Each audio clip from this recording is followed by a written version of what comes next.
going to do is take you to Canvas, was it here? What you may or may not know, I'm just emphasizing it, is that here is week one's videos. Someone's asking where to find them, so I'll show you them. If you go to Canvas, right, let's close these guys off, there we go. Choose the top module, and right at the bottom, you can click on week 2. And here is Monday's lecture, Tuesday's lecture, and Wednesday's lecture. Tomorrow afternoon, you'll be able to get yesterday's lecture, and underneath that, you'll get today's lecture. So that'll be the end of the lectures, because starting on Tuesday, because Monday is a holiday, I'll be here in person, so there won't be any videos being recorded then. In case you haven't been here for a while, I do have officers, and there's a link to it.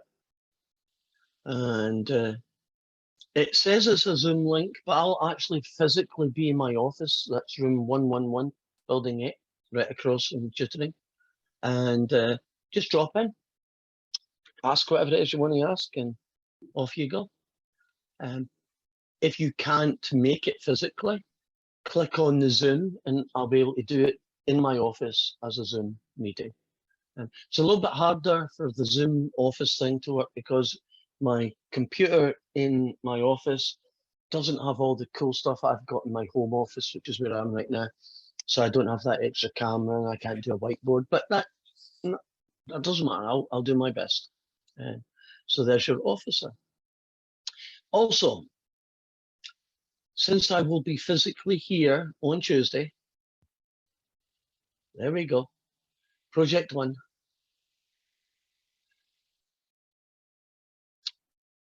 Bring your answers and your working on Tuesday, and I will grade it. So if you haven't had it for a while, I forgot about it, dig it up, bring it on Tuesday. Just to clarify about Project 1, you just need like a copy of the answers, because I was unable to like print the PDF. No, you don't need to print the PDF. So cool. In fact, I'll give you a little bit more details. For section 1, all I'm going to see is 1 is A, 2 is C, 3 is D. Finally finishing on question 20 is A, right? So that's all I'll see, just the letter and the question. Now for section 2, all I will be seeing, I'm assuming you'll write down the question and then the working and then the answer. So in the first multiple choice, which is these guys up here, I don't want to see the working. I won't change anything. Just show me the answer that you want. But for these questions here,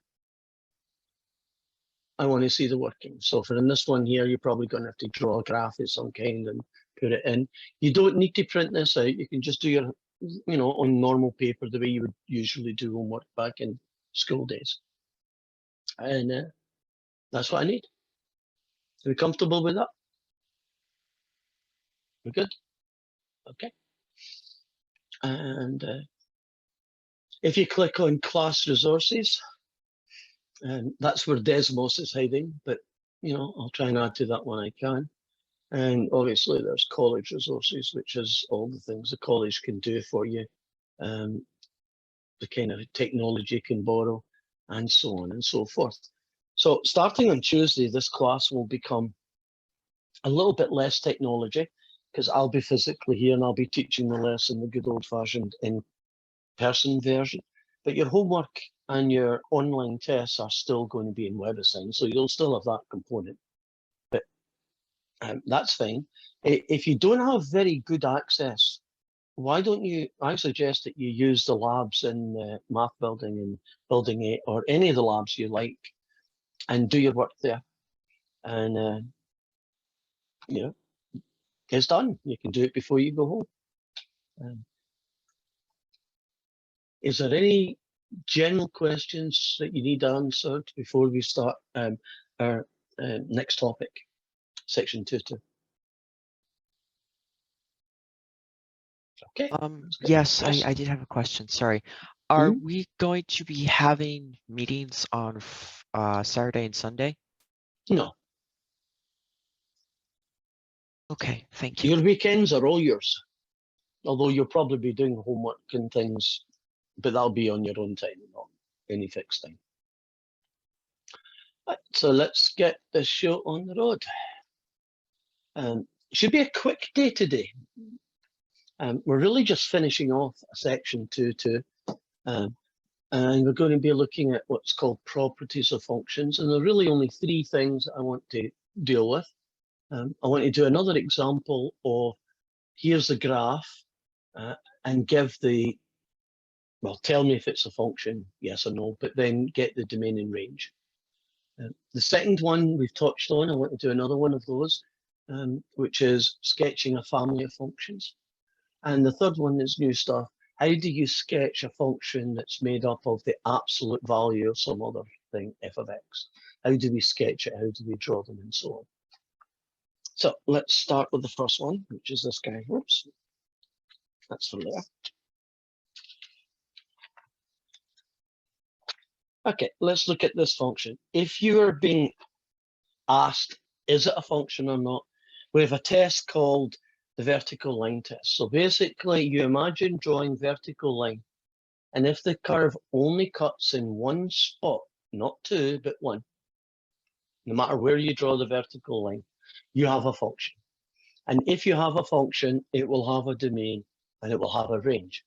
If your graph is not a function, can you imagine a circle, for instance? If it's not a function, your answer to the domain and range in your homework will be none and none. And the answer to is it a function will be no, it is not a function. Now, this one here is a function. The vertical line test works. And the places where it might not have worked might be at 0. But if you notice, there's a solid dot and an open dot, so that means there's only one value of the function at that point. And again, there's only one value here. So now we're going to look at the domain. We're going to do that in interval notation. Right, the domain are the usable values of x. So if you're given a graph like this, you have to say, okay, where do we start? Is there a start point, or does it go on forever?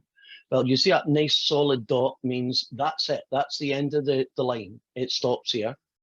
And since it's a solid dot, it's -3. And then you can choose any value of x all the way, well, technically, do you see that little arrow at the end? That means that this part here just continues forever, which means you can get 4 and 5 and 2005. So you go all the way to infinity. So here's an example of a domain where one of the limits is infinite. Now we'll do the range. Oh, by the way I think of domain is it's all to do with the x's. Range, on the other hand, is all to do with the y's. So I'm looking at this function and I'm saying, okay, where does it start? Where does it finish? Well, if I go down here, would you agree that there's a value of -3 here? In fact, there's a lot of values where it's -3, right? A lot of places where you get a y value of -3. So for a single number, right, in this case, just 3. And then there's a gap. There is no part of this curve, this function, between -2 and 3, right? If I try to draw any value there, there's a gap. So none of this curve ever gets a number between there and there, which means that we now start at -2, right? And a y value of -2. Now, here's my first question. Is it -2 with a curved bracket, meaning you cannot get -2 as a usable answer, or is it a square bracket? Which is happening at this point here?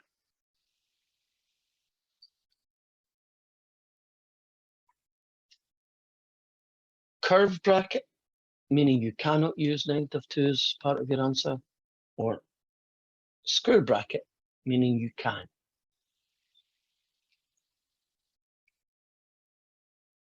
Any takers?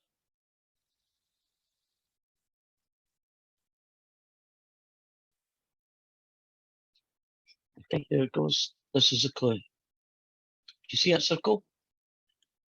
an open dot, sometimes I call that. That means you cannot use it. Now, once you start at -2, can you get -1? Yep. Can you get 1? Yeah, because of that. Can you get 2? Yes. Can you get 3? Yes. Can you get anything after 3? No. So I'm kind of scanning this way to see what kind of y values I can get.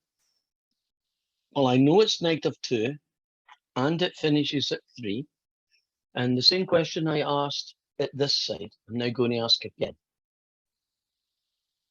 Is 3 going to have a square bracket around it because it means I will be able to get a y value of 3, or will it be curved again as it was on the other side? And someone's typed in the answer. Let me check it.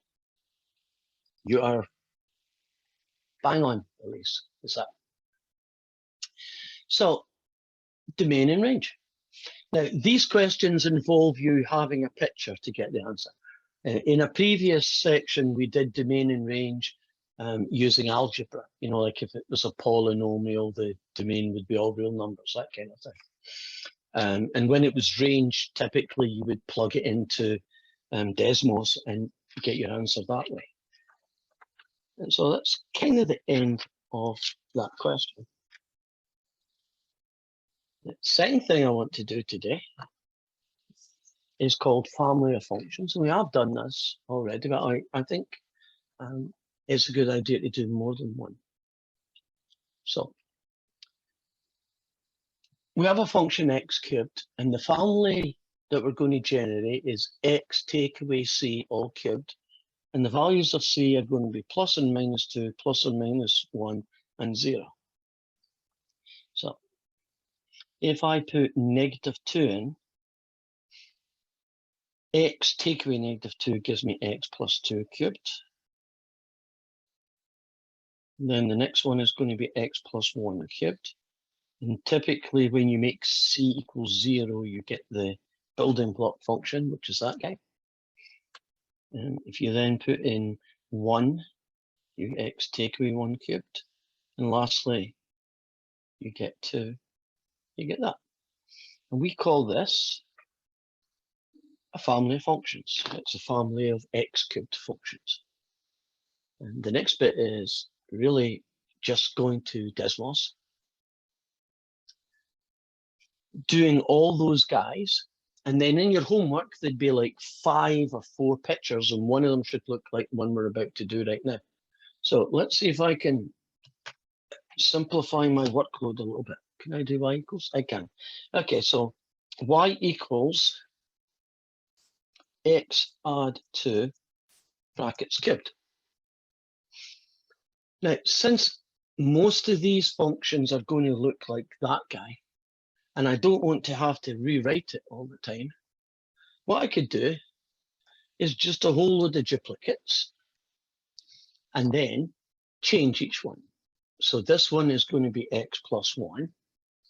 Technically, this is x cubed, but if I call it x plus 0, it's the same thing. Right? This one is going to be take away 1, and this final one is going to be take away 2. Now, if you look at this family of functions, would you agree that each one of those different colored curves, which corresponds to one of those functions, is the same shape? For instance, couldn't I pick up this black one and drag it across and it would fit on top of that blue one or that green one or whatever? And that's typically true when you do a family of functions, that you really have a basic shape. The basic shape is actually this one here. And just because it's bugging me, yeah, is that guy. And this one here, right, this one I'm about to click on, watch what happens to the original green one. If you do x plus 1 cubed, it's going to move 1 unit to the left or 1 unit to the right. Watch what direction it goes. It moved 1 unit to the left. And this one, 2 units to the left. Right, focus on the green again. This one, 1 unit to the right, and this one, 2 units to the right. So basically, if I know what this number here is, I can tell you how many movements left or right you would do to the basic x cubed shape. And that's about it. Any questions about that one?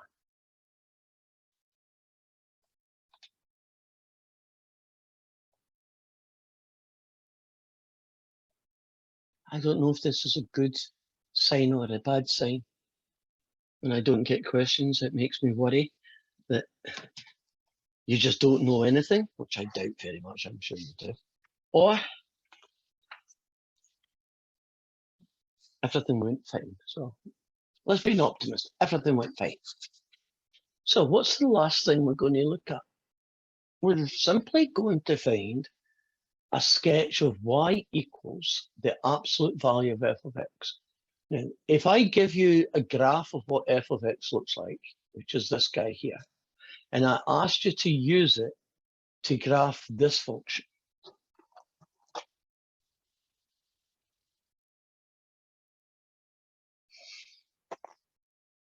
you have to kind of understand what an absolute value does.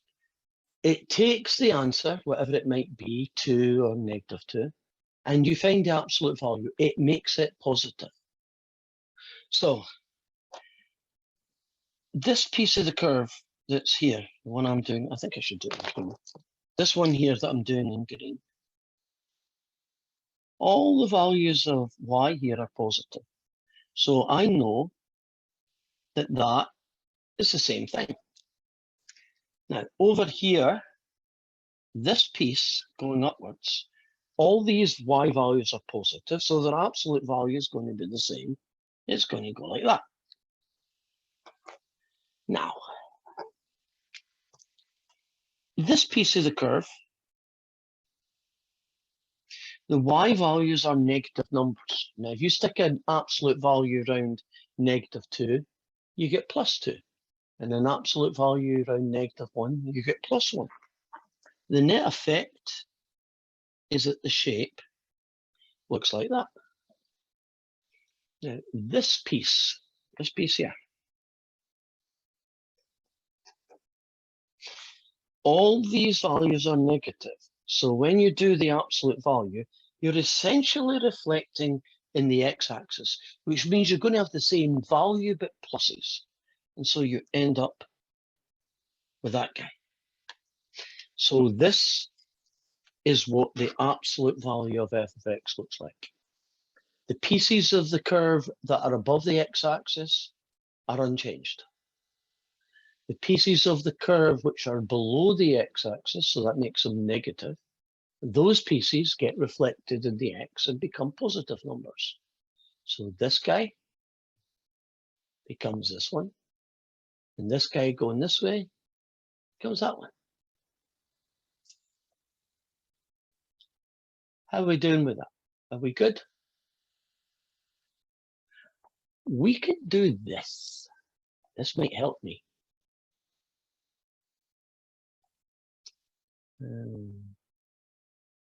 Can't find it. Where's my little guy? Oh, more. That's not any good. I don't seem to have it. Let me click out. There we go. Hey, if I stick that up, do you see I've got my thumbs up? Yay, Alice sees it. Thumbs up. So for those who are too shy or can't type or whatever, I'm going to give you the chance to go thumbs up. Yep, I think I'm happy with this guy, or thumbs down. Could I see some more? And that'll give me a kind of feedback that I'm kind of looking for. Right. Thumbs up if you liked what I did and you're cool.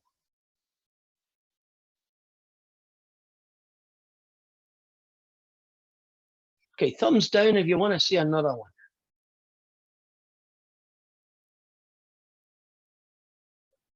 Okay, and that's good news. That means that made sense. Yeah. So there is one last question. Said today's going to be quick. It's even quicker than I thought, because I was expecting, some situations to require more evidence. Is what do you do if you're asked to sketch from scratch a function that has an absolute value around it of something like this. And so what we're going to do is do it by hand first. And then we're going to do it with Desmos. And the reason I want to do it by hand first is I want you to get an idea of what the heck it is before you get too lazy and just say, you don't need to know anything, just plug into Desmos and Desmos will tell me. Cool. So I would like to sketch this quadratic. I don't need a great detailed sketch. I just need a basic sketch, something that I can use.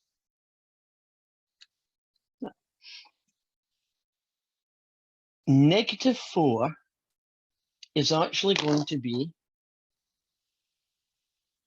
the y-intercept.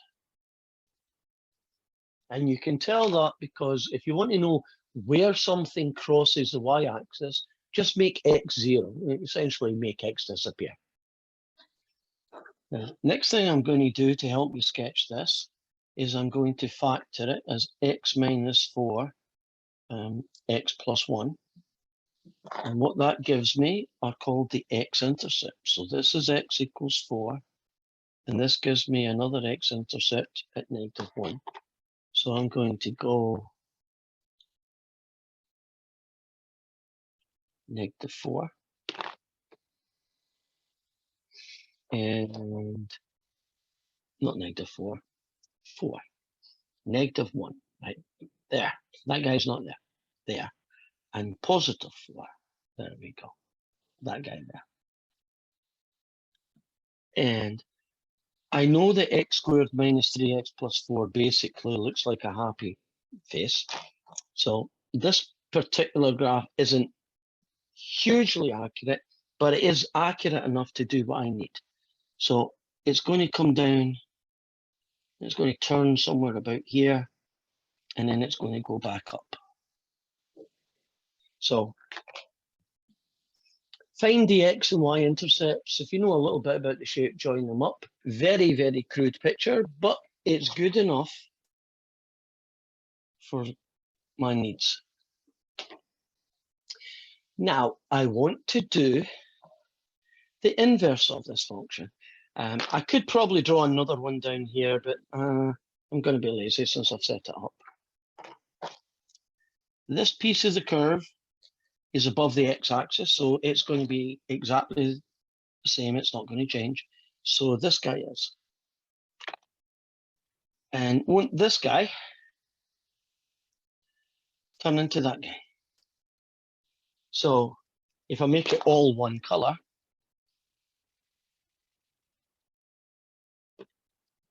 that bouncing shape, that's what the absolute value of f of x looks like.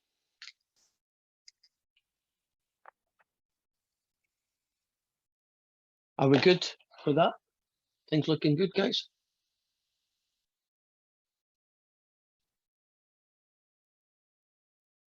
Yes, got it. Right. And now you finish. The second and probably more efficient way of doing this would be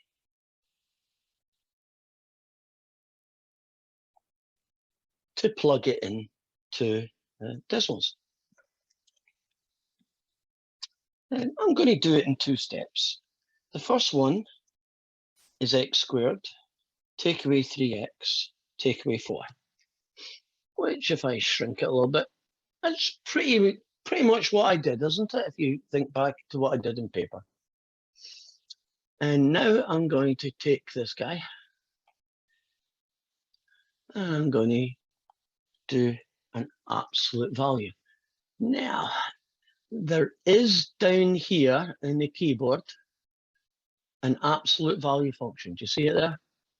And if I clicked on that function, I wonder you if I have to stopped sharing your screen, so we're just seeing the gallery view.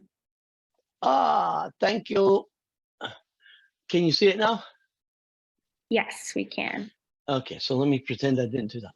Right, you put the first guy in, close this guy off, you got this. That's the untouched function. Now I'm going to actually do the one that we're being asked to sketch, which is the absolute value. And